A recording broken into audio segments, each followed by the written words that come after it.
Hi friends, welcome back to our channel మా ఇంటి రుచులు. నేను మీ స్మార్ట్ విజయ. ఈరోజు నేను ఎగ్ మసాలా కర్రీ అయితే చేసి చూపిస్తానండి. ముందుగా స్టవ్ వెలిగించుకుని కడాయిని పెట్టేసుకుని కావాల్సిన ఆయిల్ అయితే వేసేసుకున్నానండి. ఆయిల్ కూడా మనకి వేడైపోయింది. ఇప్పుడు సన్నగా కట్ చేసుకున్న ఉల్లిపాయ ముక్కలు, పచ్చిమిర్చి కూడా వేసి కలర్ మారేంత వరకు అయితే వేయించుకోవాలి. ఉల్లిపాయలు అయితే వేగిపోయాయండి. ఇప్పుడు టమాటా ముక్కలు కూడా వేసేసుకొని ఒక 2 నిమిషాలు అయితే మగ్గించుకుందాం. టమాటా ముక్కలు కూడా మగ్గిపోయాయండి. ఇప్పుడు ఒక 1/2 టీ స్పూన్ అల్లం వెల్లుల్లి పేస్ట్ అయితే వేసుకుంటున్నాను. కొద్దిగా పసుపు, మనం తినేదాన్ని బట్టి కారం, రుచికి సరిపడా ఉప్పు, ఇలా ఈ 3 వేసుకుని ఒకసారి బాగా కలుపుకోవాలండి.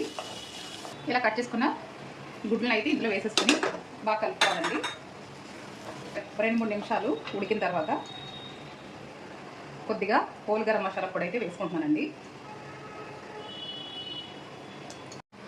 చూసారు కదండి, ఎగ్ మసాలా కర్రీ అయితే రెడీ అయిపోయింది.